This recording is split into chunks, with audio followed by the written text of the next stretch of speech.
Good morning guys. So ngayon guys, for today's video ang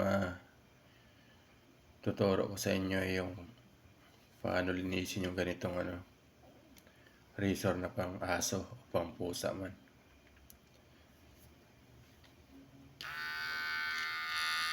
So alam nyo siguro guys, pag bumabagal yung ganito, ibig sabihin madumi. Nasiksikan na siya ng mga balahibo. Ganito lang guys yung pag linis niyan. Nakikita niyo to guys to. Hatakin nyo lang pababa ganyan Tulak nyo to. Yan, pagkatulak nyo yan guys, tatanggal siya. So ito nalinis ko na Sabunin nyo to guys, brushin nyo ng lumang toothbrush to. Para matanggal yung mga balahibo. Tapos ito naman, yung dynamo niya, lagyan yung langis. So, kung may ganito kayo, naka-stack na langis, pasok yung langis dyan, tsaka lagyan nyo yung ganyan. Dynamo sa puno, yan. Tapos pandarin nyo, yan. Diba tahimik, no? Tapos pwede nyo rin sabunin yan guys. Sabon nyo, i-blow nyo lang tapos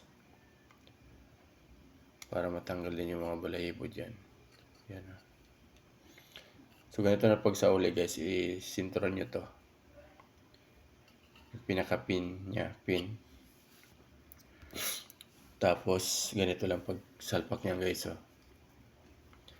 Kita niyo yung groove na yan. Unahin nyo muna to guys, yung pinaka-lock nito. Itong lock na to. Pasok nyo dito sa pinaka-slot na yan. Yan guys Tapos sure nyo na nakasakto to sa slot yung pin niya para pag push nyo, sakto siya dyan dito sa butas. Yan, ganyan. Pag nakalak niya dyan guys, nakita nyo guys, nakalak na doon sa loob. Nakalak na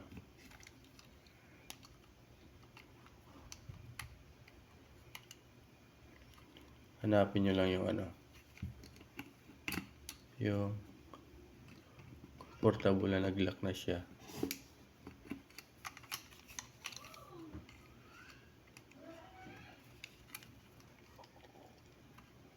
Tsaka itulak nyo guys.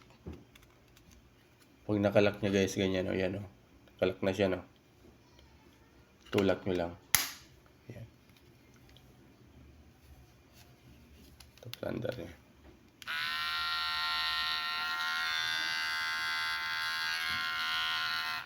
So ulit guys, tulak nyo lang to.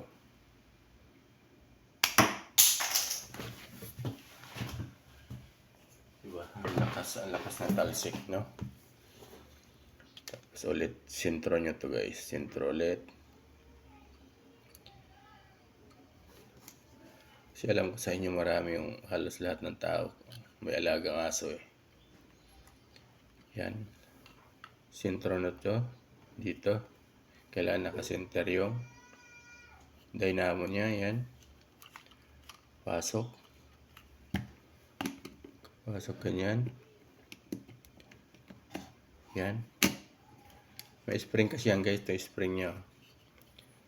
So medyo kala nyo yan Pagkapasok nyo dito guys, ipitin nyo. Yan.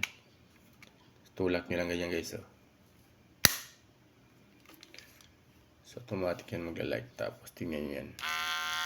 Hindi naman na-under yan guys pag hindi nakasentro yung pinion doon sa slot. So, yung ganitong brand guys, maganda pang gupit. Waterproof pa siya guys. Kahit sabunin nyo sa tubig, mabilis siya Hindi siya basta-basta kasi yung battery niya yan siya ilang beses ko na hinugasan yan. Hindi siya na sira. Ganito naman pag ano, ito lock. Yan lock. Alright. Thank you for watching, guys. So, hindi muna relo yung upload natin ngayon kasi wala pa akong customer. Bye bye, guys. Ito yung brand na ganito. Bilhin nyo, maganda.